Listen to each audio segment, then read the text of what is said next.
धनतेरस का त्योहार दिवाली के 5 दिनों के उत्सव की शुरुआत का प्रतीक है। यह त्योहार धन और समृद्धि के देवता भगवान धन्वंतरि की पूजा से जुड़ा है, जिन्हें समुद्र मंथन के दौरान अमृत कलश के साथ अवतरित होने के रूप में जाना जाता है। इस दिन लोग नए बर्तन, सोना, चांदी और आभूषण खरीदते हैं, क्योंकि इसे शुभ माना जाता है। धनतेरस हिंदू कैलेंडर के कार्तिक माह की त्रयोदशी तिथि को मनाया जाता है। इस दिन का मतलब है कि घर में समृद्धि और सुख संपन्नता का स्वागत करना।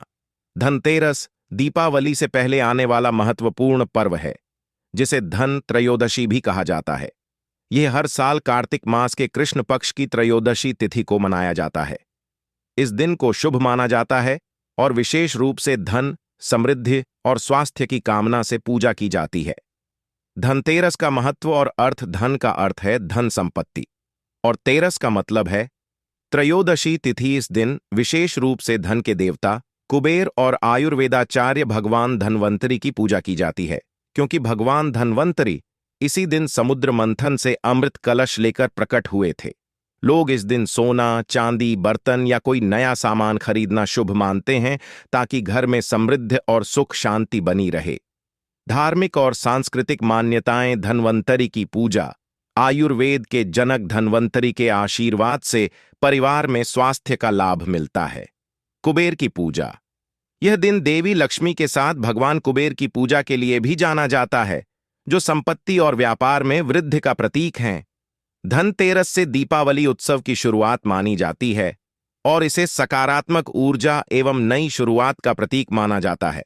धनतेरस धनत्रयोदशी का पर्व दीपावली से 2 दिन पहले कार्तिक मास के कृष्ण पक्ष की त्रयोदशी तिथि को मनाया जाता है।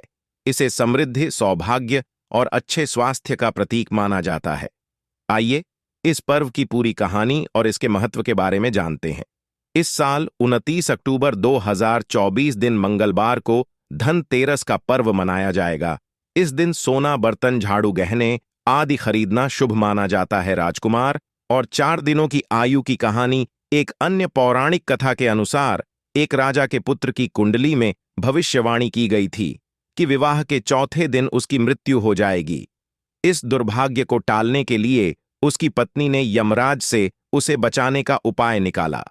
उसने विवाह के चौथे दिन रात भर जागकर सोने चांदी के गहनों और दियों का ढेर बना दिया और यमराज का ध्यान भटकाने के लिए भजन कीर्तन करने लगी। यमराज जब सांप के रूप में आए तो उस ढेर से चकाचौंध होकर वापस लौट गए। इसलिए इस दिन को यमदीपदान के रूप में भी मनाते हैं। मान्यता है कि इस दिन रात में दीप जलाने से अकाल मृत्यु का भय नहीं रहता। यमराज का पूजन। रात में दीप जलाकर दक्षिण दिशा में यमराज के नाम का दिया रखने की परंपरा है, जिसे यमदीपदान कहते हैं।